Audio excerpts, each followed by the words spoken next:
kita datang dengan pengharapan yang besar, kita datang dengan membawa kasih yang sungguh akan Tuhan.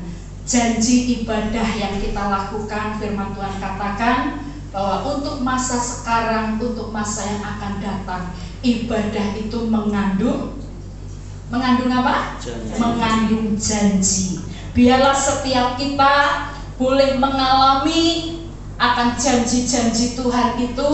Tidak hanya cukup kita dengar, kita tahu, kita mengerti, kita baca, kita hafalkan, tapi kerinduan saya yang menjadi doa saya, biarlah setiap kita pribadi lepas pribadi, keluarga lepas keluarga yang ada pagi hari ini, setiap kita beribadah, kita mengalami akan janji Tuhan. Amin. Amin. Kita akan mengalami janji Tuhan. Amin. Amin. Puji Tuhan. Sekalipun situasi kondisi di zaman akhir ini ya sulit keadaannya, ya sukar keadaannya, ya kasih seorang akan yang lain, firman Tuhan katakan semakin dingin. Tapi biarlah jemaat Tuhan di tempat ini terus diperlengkapi firman Tuhan, diperlengkapi dengan kebenaran. Mari kita terus maju menjadi jemaat yang kokoh, yang teguh, yang tangguh, ya. Jangan menyerah dengan keadaan, dengan situasi yang ada, ya. Tapi biarlah roh kita tetap menyala-nyala dalam kita mengiring Tuhan, dalam kita melayani Tuhan. Firman Tuhan di sana dikatakan, biarlah roh kita, semangat kita selalu giat dalam melayani pekerjaan Tuhan. Itu doa saya, ya. Jangan ada di tempat ini yang suam-suam, ya, tapi terus bakar roh Tuhan yang ada pada kita itu, membakar setiap roh kita sehingga kita memiliki roh yang menyala-nyala dalam kita melayani Tuhan. Puji Tuhan, kita mau melanjutkan pelajaran firman Tuhan. Apa yang menjadi pesan Tuhan di awal kita memasuki tahun 2022. Ada satu pesan Tuhan yang terus saya sampaikan dan terus saya ajarkan, dan sebulan ini nanti terus diseringkan, ya, dengan beberapa hamba Tuhan sampai firman Tuhan itu termeterai dalam hati kita, dan sampai firman Tuhan itu teraplikasi, dan sampai firman Tuhan itu menghidupi kita. Kita menghidupi firman Tuhan itu menghidupkan hidup kita, sehingga hidup kita itu tidak hanya asal hidup, tapi hidup kita menjadi hidup yang berarti. Amin. Amin. Karena ada firman Tuhan dalam hidup kita. Jadi hidup kita itu, Maleakhi katakan, ya, orang yang percaya dengan orang yang tidak percaya itu harus nampak perbedaannya, ya. Jangan sama dengan yang seperti yang lain yang tidak mengenal Allah. Apalagi parahnya lagi kalau jauh lebih parah keadaan kita dengan keadaan yang tidak mengenal Tuhan. Ya, makanya kita selalu butuh asupan apa yang namanya firman itu untuk makanan tubuh rohani kita. Ya, kalau secara jasmani kita butuh makan nasi, sayur, lauk pauk, ya, 4 sehat 5 sempurna. Tapi rohani kita juga ingat, ya, jangan terus kita kasih makan secara jasmani. Kita sadar, kita mengerti dalam kehidupan kita ini tidak hanya cuma tubuh jasmani yang hanya dipikirkan, yang hanya dipusingkan, yang hanya terus diurusi, yang dikasih makan, yang dikasih fasilitas. Ingat, saya mau sampaikan, dalam hidup kita ini tidak hanya tubuh jasmani saja, tapi kita mempunyai dalam hidup ini mempunyai 3 bagian yang semuanya ini harus dikasih makan. Makanya kalau salah satu 3 ini tidak dikasih makan, atau mungkin semuanya, atau mungkin bisa jadi dikasih makan tapi makanan yang tidak sehat, maka kehidupan ini tidak akan berjalan dengan baik. Ya, tidak berjalan dengan sehat. Cuma hanya slogannya tetap sehat, tetap semangat, tetap bersukacita, tapi itu hanya slogan. Ya, karena tetap sehat, tetap semangat, tetap bersukacita ini juga terdiri dari bagian dari kita itu harus dikasih asupan makan. Cuma kadang kita kita sibuknya, pusingnya memikirkan hal-hal yang hanya jasmani. Makanya saya bilang tadi sadar, sadar, sadar, dan sadar. Ya, kita ini ada tubuh jasmani, ada juga jiwa, ada juga yang namanya roh. Itu semuanya perlu dikasih makan. Semuanya perlu kita perhatikan. Ya, apalagi di zaman akhir seperti ini, kita harus, kemarin Pak Roni sudah sampaikan, ya, jangan terus kita pusing dengan perkara-perkara yang sia-sia, perkara-perkara duniawi, perkara-perkara kedagingan. Saya mau kasih tahu, ini daging, kalau wayangnya kita pulang itu hanya jadi apa? Tanah, hanya ulat saja, hanya bau busuk saja. Ya, makanya harus disadari bahwa hal ini sangat fana sekali. Dan kita jangan sampai terjebak hanya pusing dengan urusan daging, hanya urusan dengan jasmani, hanya urusan dengan lahiriah dan lahiriah. Makanya saya terus tekankan kepada jemaat Tuhan di tempat ini, terus saya sampaikan, ingat kuduskan hari Sabat. Minimal kamu itu mengingat, kuduskanlah hari Sabat. Ya, sudah ini menjadi harga mati. Ini sudah menjadi prinsip yang sudah tidak bisa dioke-oke lagi.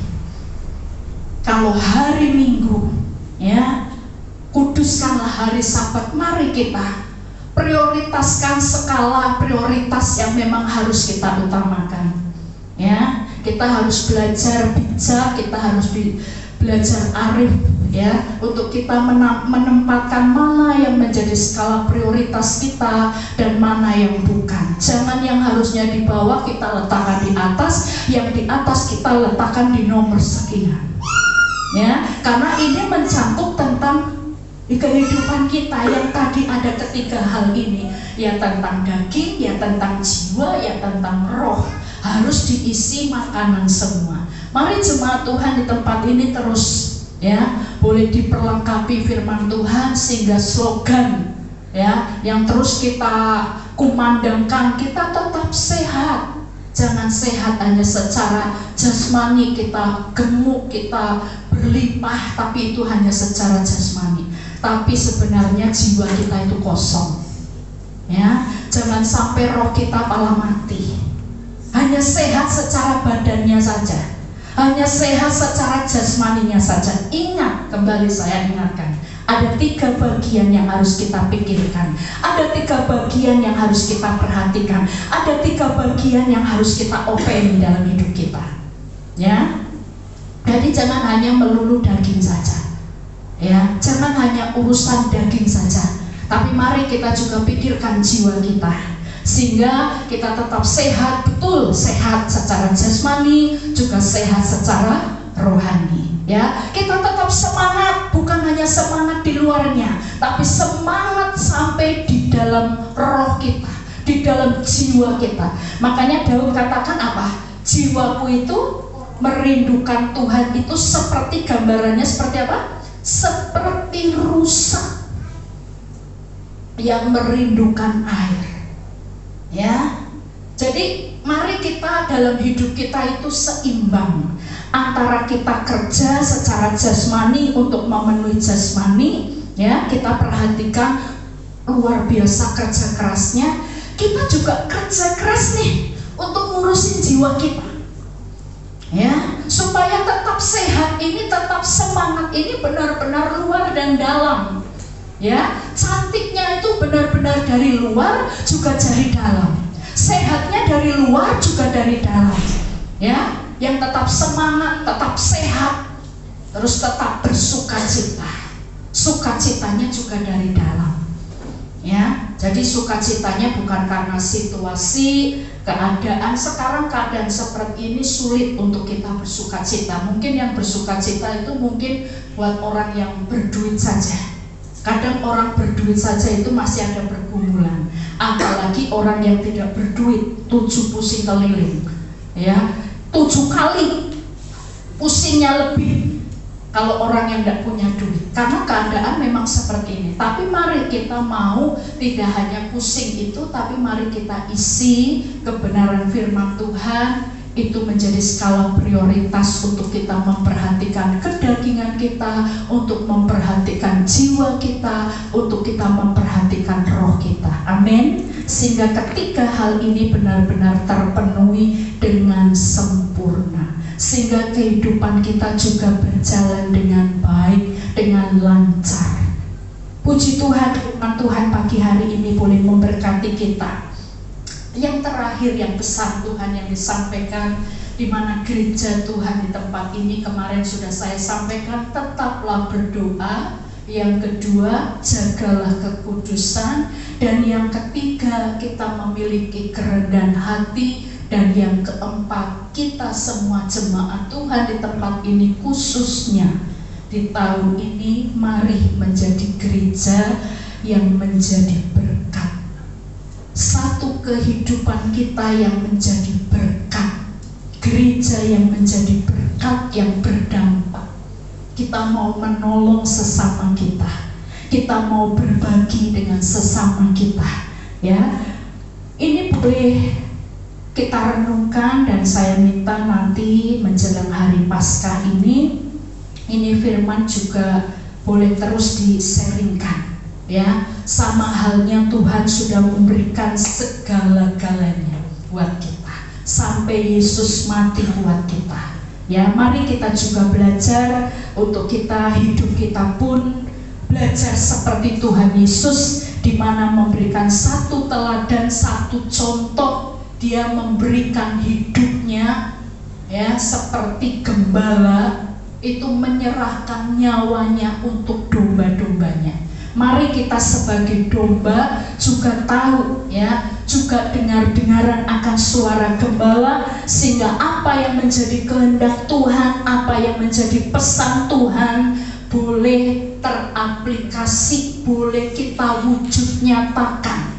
Ya, apa yang menjadi pesan Tuhan itu harus kita wujud nyatakan dalam gereja kita di tempat ini, dalam kehidupan kita sehari-hari. Pernah saya sampaikan, ada pesan Tuhan ini yang Tuhan sampaikan secara khusus buat saya, dan saya bagikan kepada jemaat Tuhan di tempat ini. Tidak tahu akan apa yang terjadi, tapi Tuhan pesankan ini, ya, untuk kita lakukan ini. Tetaplah berdoa. Saya bersyukur ternyata jam-jam doa gereja Tuhan di tempat ini ternyata terjadi.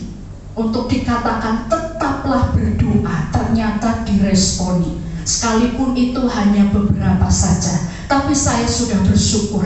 Kalau dulu mau memulainya itu gagal lagi dan gagal lagi, tapi ternyata, ya, ternyata apa yang jadi pesan Tuhan itu, saya percaya firman Tuhan yang sudah pernah keluar dari mulut Allah itu tidak akan pernah kembali sia-sia. Kapan nanti waktunya pasti digenapi. Mungkin ini waktunya, mungkin ini saatnya.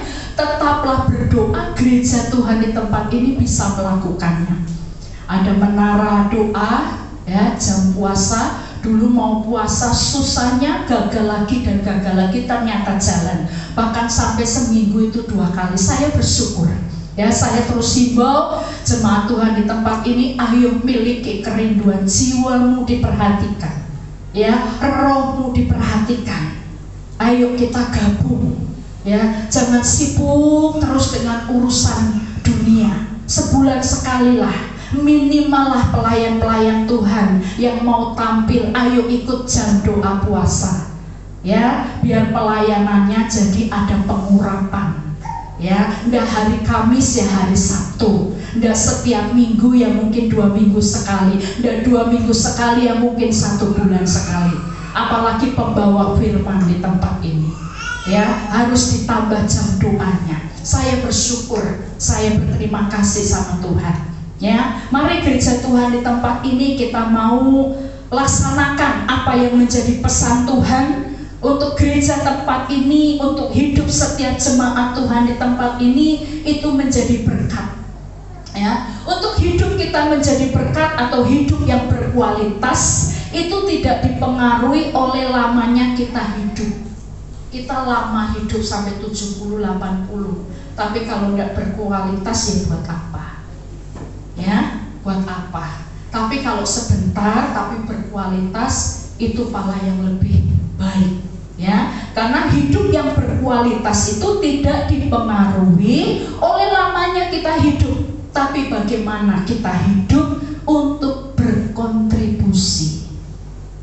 Ya, sekali lagi saya ulangi, hidup yang berkualitas atau kualitas hidup itu tidak ditentukan seberapa lama, seberapa panjang umur kita, tapi kualitas hidup kita, ya, yaitu di mana hidup kita itu berkontribusi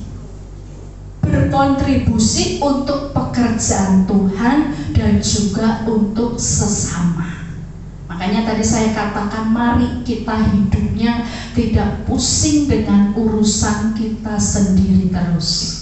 Saya juga pesankan kepada Bapak Gembala, tidak pusing terus ngurusin gereja dalamnya terus. Ayo tampil keluar, ayo berbagi keluar, ayo ada satu tindakan keluar. Dan puji Tuhan sudah tergenapi.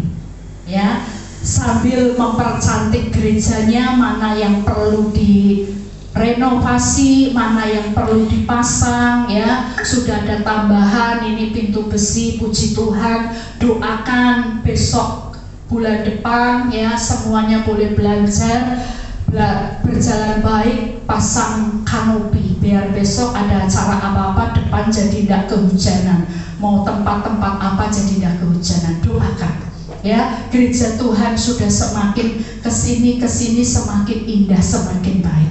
Saya ajak jemaat Tuhan di tempat ini, ayo kita memiliki hidup yang berkualitas, jemaat yang berkualitas, di mana tidak hanya rutinitas yang kita lakukan, tapi mari kita setiap keluarga, setiap pribadi, ayo kita berkontribusi. Apa yang bisa saya lakukan? Ya, mungkin kayak catur ini, ya, hanya bisanya berdoa. Ya, dia lakukan dengan setia loh. Ya, mungkin bagiannya hanya cuma bisa berdoa, hanya bisa buka korden, tapi ada kontribusinya. Yang matiin hanya matiin lampu. Bagaimanalah kita itu, hidup kita itu berkualitas, berkontribusi untuk pekerjaan Tuhan juga untuk sesama. Hal sepele, ya. Aduh, aku kalau buka korden itu enggak sempet, Bu, nyalain lampu ini, tolonglah ada bagiannya. Oke lah, kita mungkin berkontribusi tentang yang lain.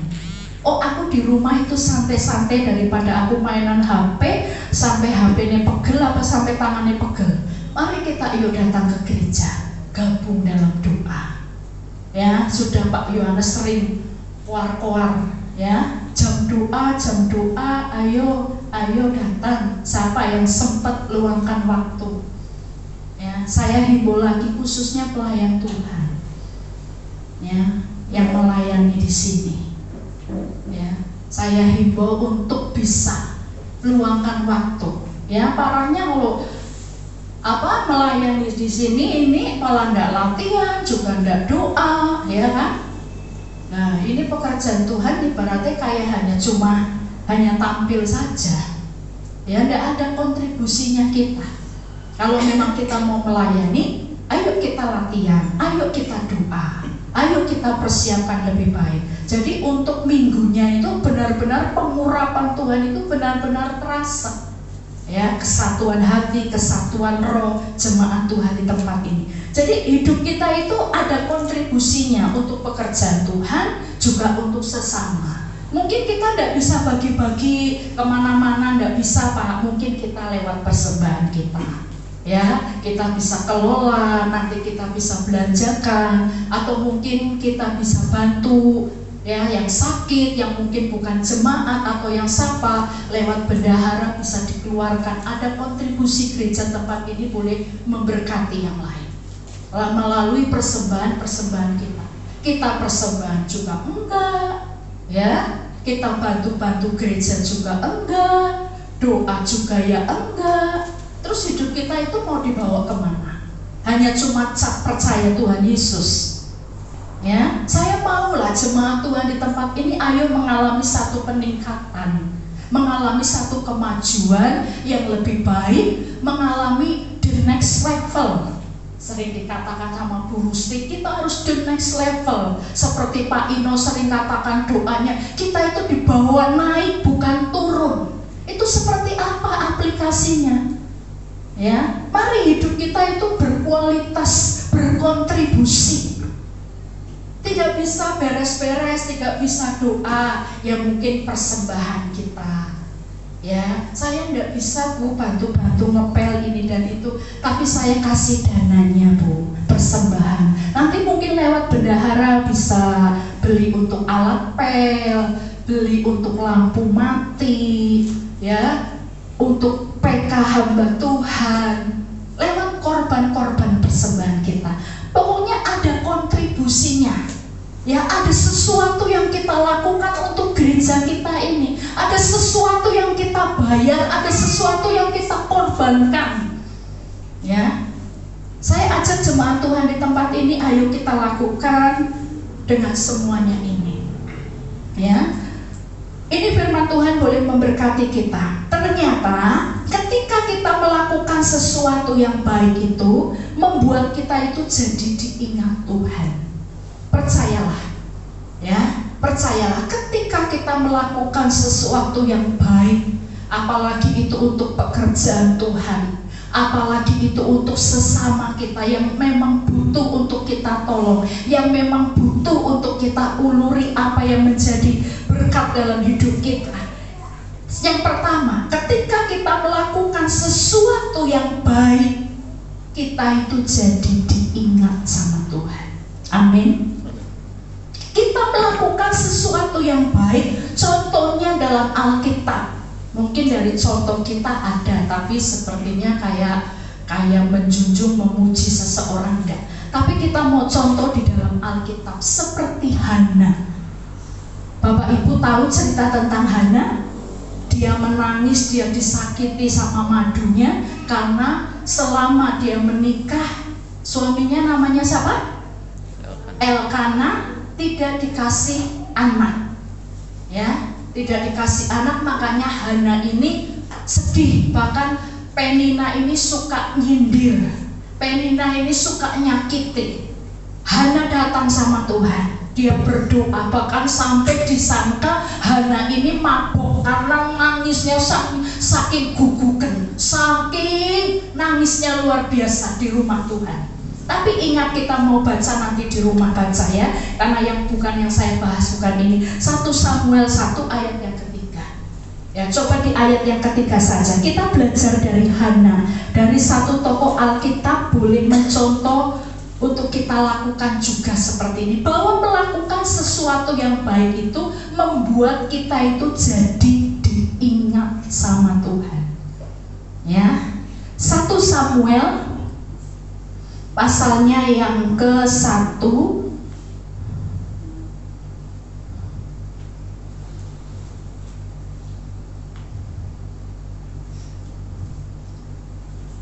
ayatnya yang ketiga. Setiap tahun Elkana dan keluarganya pergi ke kemah pertemuan di Silo. Nih di sini dikatakan untuk menyembah Tuhan semesta alam dan mempersembahkan korban kepadanya. Ya, jadi keluarga Hana ini, tentunya Hana yang saya mau ini, dia itu dengan setia datang ke rumah Tuhan, dia sujud menyembah di rumah Tuhan dan tidak lupa hidupnya itu berkontribusi untuk pekerjaan Tuhan. Di sini dikatakan mempersembahkan korban kepadanya. Ada persembahan yang dibawa oleh Hana. Makanya ketika Hana ada dalam pergumulan, ketika Hana disakiti, ketika Hana mengalami penderitaan, Tuhan ingat. Makanya Tuhan menolong. Ya, Bapak Gembala di tempat ini pun juga ingat. Akan ada jemaat pernah diseringkan, dan sepasang suami istri yang sudah kakek-kakek, nenek-nenek sudah dipanggil Tuhan. Ini gereja Tuhan ini berdiri, salah satunya itu batanya itu dari kakek nenek orang tua dari Pak Riri. Ya, kayu-kayunya ini dari pohonnya Mbah San Suhardi. Karena dia punya kelapa, ditebang, dia kasih tahu Pak Yohanes untuk ditebang, untuk dijadikan apa ini namanya, kusen-kusen apa-apa. Waktu pembangunan pertama, batanya ini dari Mbah San Suhardi. Tidak sih semua, tapi ada kontribusinya. Ya, kita bisa beli tanah ini, ada seorang ibu yang mempersembahkannya untuk pekerjaan Tuhan. Pak Yohanes masih ingat, apalagi Tuhan. Ya, makanya dia waktu sakit, waktu menderita seperti Hana, ya, Tuhan ingat. Di mana Hana itu sujud selalu datang ke rumah Tuhan, menyembah dan membawa korban persembahan. Ya, di Korintus dikatakan bahwa jerih lelahmu, persembahanmu, ya, persekutuanmu dengan Tuhan, pelayananmu dengan Tuhan itu tidak akan pernah sia-sia. Ya. Segala sesuatu yang kita lakukan untuk rumah Tuhan, untuk pekerjaan Tuhan, itu menjadikan kita itu diingat sama Tuhan. Amin. Tidak mungkinlah Tuhan itu tidak berhutang. Ya, apa yang kamu tabur itu pasti kita tuai. Ya, mari kita lakukannya dengan sungguh-sungguh seperti Hana. Ada salah satu tokoh lagi seperti perempuan di Perjanjian Baru, seperti Dorcas atau Tabita. Ya, jadi untuk hidup kita itu menjadi berkat itu sebenarnya tidak harus nunggu kita itu kaya. Ya, untuk kita bisa berkontribusi, bisa menabur untuk pekerjaan Tuhan, untuk menolong sesama, tidak menunggu harus berkat kita melimpah dulu. Itu tergantung dari hati kita. Ya, untuk kita boleh menjadi berkat, itu kita mau belajar. Coba kita buka lagi di dalam Kisah Para Rasul. Ini contoh. Ya. Kalau saya mau kasih contoh Tuhan Yesus, mungkin kita bisa komentar, itu kan Tuhan, itu kan Yesus. Ya, memang contoh pertama, teladan pertama, guru agung kita selalu saya sampaikan, gembala agung kita yang kita panuti, yang kita contoh, yang kita teladani adalah Tuhan Yesus. Tapi kan mungkin kita punya pendapat, dia kan Tuhan, dia sanggup melakukan segalanya. Tapi saya mau contohkan Hana. Hana itu seorang perempuan yang biasa. Bahkan dia mengalami pergumulan yang berat, bahkan dia itu tersakiti. Ya, tapi dia bisa diingat sama Tuhan. Karena apa? Karena kehidupannya itu ada kontribusi dengan Tuhan. Ada sesuatu yang dia lakukan untuk Tuhan. Gereja Tuhan ini mari kita lakukan sesuatu apa yang menjadi pesan Tuhan, mari kita lakukan. Ya, jangan hanya diabaikan saja. Kalau Tuhan sudah ngomong itu berarti ada sesuatu maksud yang Tuhan mau nyatakan. Ya, coba kita belajar dari Dorcas. Kita buka di dalam Kisah Rasul. Kisah Rasul pasalnya yang ke-9, ayatnya yang ke-36. Ya, saya akan bacakan. Di kota Yope ada seorang wanita yang bernama Dorcas. Ini terjemahan sehari-hari. Di Yope ada seorang murid perempuan bernama Tabita. Dalam bahasa Yunani Dorcas. Perempuan itu banyak sekali berbuat baik dan memberi sedekah. Tetapi pada waktu itu ia sakit lalu meninggal. Dan setelah dimandikannya, mayatnya dibaringkan di ruang atas Lida dekat dengan Yope. Ketika murid-murid mendengar bahwa Petrus ada di Lida, mereka menyuruh 2 orang kepadanya dengan permintaan, segeralah datang ke tempat kami. Maka berkemaslah Petrus dan berangkat bersama-sama dengan mereka. Setelah sampai di sana, ia dibawa ke ruang atas dan semua janda datang berdiri dekatnya, dan sambil menangis mereka menunjukkan kepadanya semua baju dan pakaian yang dibuat Dorcas waktu ia masih hidup. Mari kita belajar dari Dorcas ini. Dorcas ini di sini dikatakan perempuan, seorang murid perempuan, murid dari Tuhan Yesus, memiliki satu kehidupan yang sederhana. Dorcas ini memiliki keahlian atau dia punya keterampilan, yaitu menjahit. Jadi dalam rumahnya itu yang ada itu mesin jahit sama jarum. Tapi Dorcas ini kembali lagi, hidupnya itu mau menjadi berkat. Dia berkontribusi untuk sesamanya, untuk pekerjaan Tuhan seperti Hana. Kalau Dorcas ini suka membuat pakaian, ya, baju untuk para janda-janda. Karena kalau janda-janda zaman dulu itu kan memang butuh bantuan. Ya, kalau kita mau dikupas lebih dalam lagi, kenapa Dorcas kok bikin baju? Karena janda-janda untuk zaman dulu di zaman Israel itu memang perlu butuh dibantu. Salah satunya adalah yang memperhatikan ini adalah Dorcas.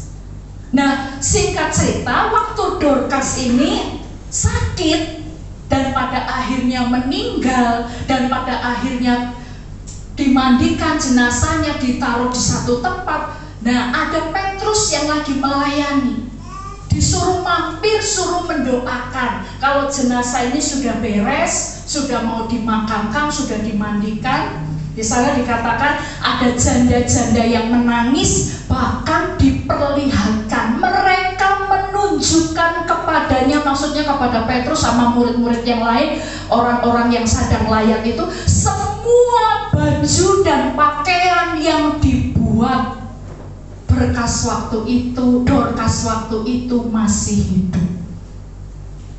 Jadi pertanyaan, nanti kelak kita pulang, nanti kelak kita sudah meninggalkan dunia ini, ya, apa yang diingat oleh teman dekat kita, oleh pasangan kita, oleh anak-anak kita, ya.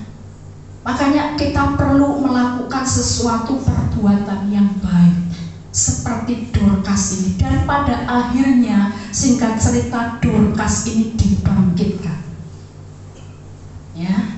Dorcas ini akhirnya jadi hidup lagi, diingat sama Tuhan. Kalau Dorcas itu pernah berkontribusi, sekalipun bukan untuk pekerjaan Tuhan, tapi untuk para janda-janda, hidupnya dibagikan. Di sini dikatakan dia itu selalu berbuat baik dan memberi sedekah. Tadi di ayat berapa itu?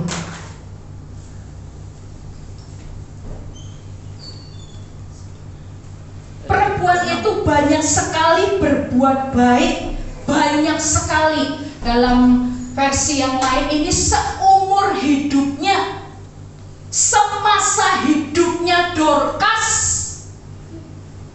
selalu dia berbuat baik dan memberi sedekah. Makanya waktu dia sakit, ya, dia bahkan sampai sudah meninggal, mati, dan pada akhirnya Dorcas ini juga dibangkitkan. Ya, salah satunya Tuhan ingat, ya, akan kebaikan Tuhan. Mari kita mau alami sesuatu yang baik yang dari Tuhan. Apa yang sudah kita lakukan, apa kita sudah berjerih lelah, kita sudah berupaya, kita sudah berkorban, kita sudah lakukan segala sesuatunya untuk Tuhan, untuk sesama, untuk keluarga, untuk tetangga, untuk lingkungan, terutama untuk teman seiman. Itu firman Tuhan ada katakan seperti itu. Ya, mari kita memiliki hidup yang menjadi berkat. Ya, tidak hanya aktif kita melayani Tuhan, tapi mari kita juga aktif memperdulikan atau peduli, kita berbagi kasih, itu diwujud nyatakan.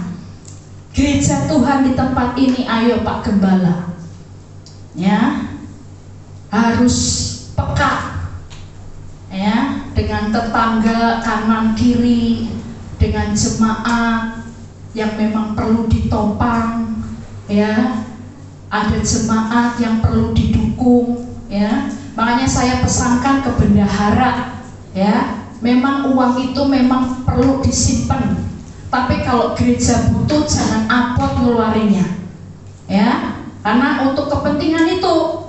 Jadi jangan angel kalau dikeluarin uang itu.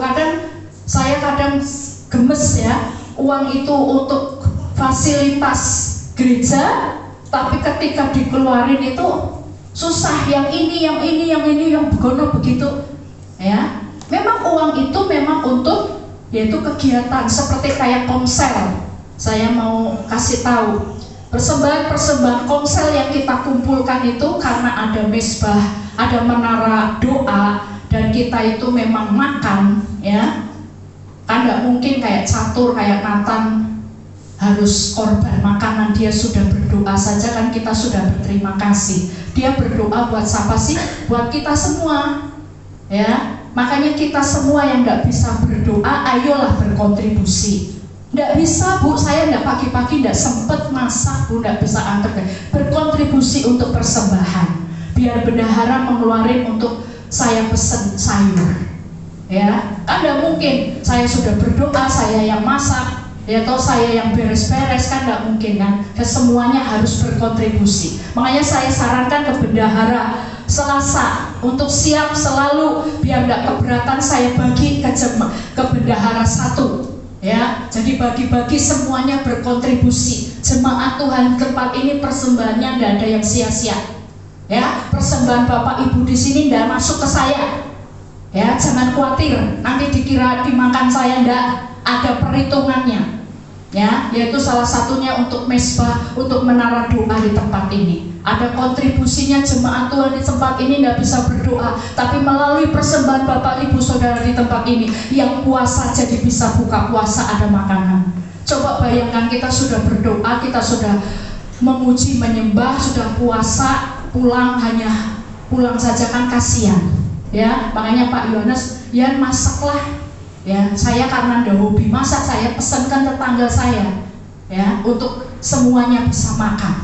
Kemarin Mbak Tiara juga ikut kontribusi juga, terima kasih, ya. Untuk semuanya boleh kegiatan gereja Tuhan di tempat ini berjalan dengan baik. Ayo kita menjadi gereja yang berdampak. Ayo kita memiliki hidup yang menjadi berkat, yang berkualitas. Seperti Hana, seperti Dorcas, yang pada akhirnya kita diingat sama Tuhan. Ketika kita mengalami kesulitan, ketika kita mengalami pergumulan, ketika kita menghadapi musuh, Tuhan yang bela kita. Amin. Karena sebelumnya hidup kita itu sudah berkontribusi dengan Tuhan, dengan pekerjaan Tuhan, dengan sesama. Kita percaya akan hukum tabur tuai. Apa yang kamu tabur, itulah yang kamu tuai. Apa yang kau tanam, itulah yang akan kamu panen. Amin. Selama kita tidak pernah menanam, selama kita tidak pernah menabur, jangan harap untuk kita menuai. Apalagi kita menabur untuk pekerjaan Tuhan. Firman Tuhan katakan tidak pernah sia-sia. Tuhan itu tidak pernah berhutang sekecil apapun. Saya tidak pernah bilang dengan jumlah, ya, harus besar, harus sekian, ini enggak. Mari kita berkontribusi. Apa yang bisa kita lakukan, artinya jangan sampai kita menjadi jemaat yang kikir, menjadi jemaat yang pelit, menjadi menjadi jemaat yang terus seperti ini. Ya, Pak Gembala kemarin sampaikan, berbahagia, yang lebih bahagia itu yang seperti ini, memberi dan memberi supaya kita diingat sama Tuhan. Ya, contoh Tuhan Yesus sudah memberikan segala-galanya buat kita. Ya, mari kita lakukan, karena kita sudah dikasih Tuhan dulu, kita sudah diberi sama Tuhan dulu, kita sudah dilayani Tuhan dulu. Untuk kita melakukannya itu lebih gampang. Semua kalau ada contohnya itu melakukannya lebih gampang. Ada teladannya, ada contohnya, ada guru agungnya. Mari kita ikuti teladan Tuhan Yesus. Tuhan Yesus tidak hanya memikirkan hal-hal yang jasmani, hal sampai kekekalan pun Tuhan pikirkan. Ya, sampai dia mati di kayu salib itu semuanya adalah untuk kita. Mari balasan kita. Kita mau berkontribusi. Hidup kita mau menjadi berkat. Apa yang bisa kita lakukan? Apa yang bisa kita perbuat? Ya, supaya hidup kita itu berarti, supaya hidup kita itu berdampak. Ya, supaya kita itu diingat sama Tuhan. Kita tidak cuma hanya ingat Tuhan, tapi kita juga diingat sama Tuhan. Ya, mari firman Tuhan pada kesempatan ini boleh memberkati. Ada banyak hal saya mau sampaikan, tapi karena waktu kita akan mengikuti perjamuan kudus, sedikit firman Tuhan ini boleh memberkati kita. Ya, ayat yang terakhir coba kita baca di dalam Galatia, sehingga perbuatan baik kita itu kita tahu. Ya, Galatia pasal yang ke-6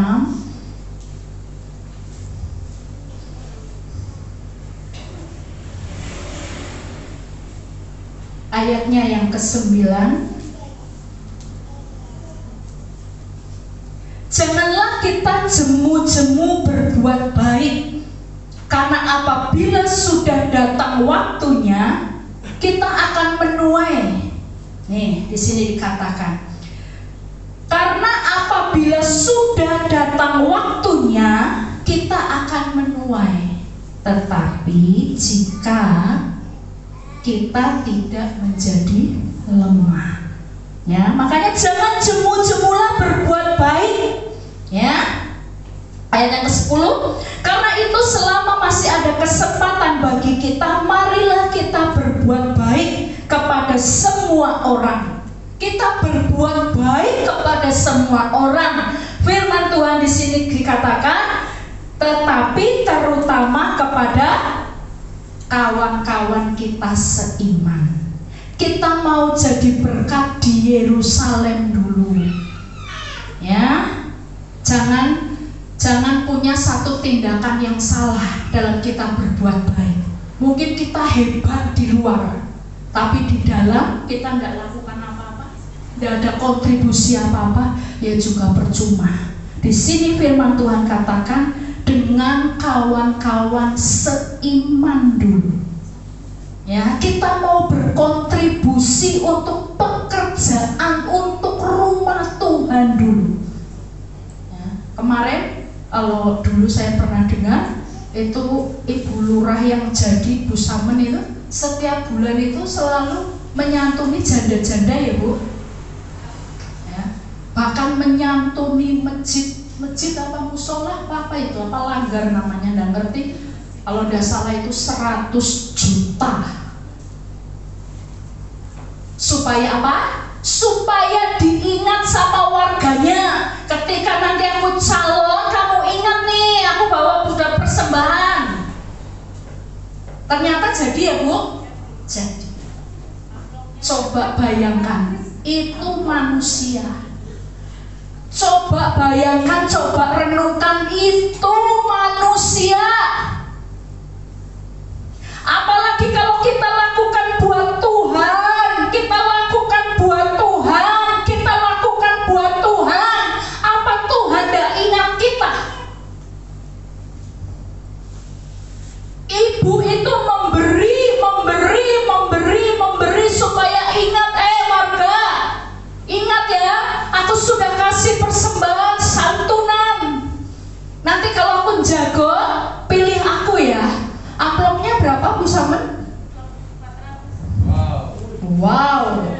Kemarin saya dengar dari Bunia itu ada 1.200.000 ya Bu. Keluarga besarnya. Ya. Tuh, umurnya kalau saya bilang untuk dia jadi supaya diingat sama warganya, ya. Bahkan sebelumnya ya Bu Sama udah cerita lama itu, janda, duda, fakir miskin disantuni tiap bulan itu 100, supaya ini ingat, ini manusia, ini duniawi sekali, ya. Orang Adiraja pun ingat kalau ibu ini pernah menyantuni saya, kalau ibu ini sudah mendukung desa saya, kalau ibu ini sudah menopang tuh masjid itu jadi karena ibu ini. Coba kita renungkan, kalau kita lakukan buat Tuhan, kita lakukan buat Tuhan, ada kontribusinya. Ya, kalau di ayat lain dikatakan kita menginvestasikan kekayaan kita, harta kita untuk kerajaan surga. Amin. Ngengat karat pencuri tidak merusak, tidak mencurinya. Amin. Mari gereja Tuhan di tempat ini, seberapapun yang kamu bisa mampu lakukan. Aku hanya bisa bersih-bersih, lakukan dengan hatimu. Aku hanya bisa memberikan persembahan, lakukan itu dengan hatimu. Aku hanya bisa nyalakin lampu, matiin lampu, lakukan itu.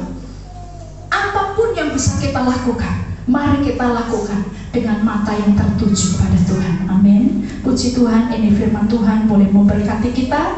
Persiapkan untuk kita mengikuti perjamuan kudus. Saya serahkan kepada Bapak Gembala, pemain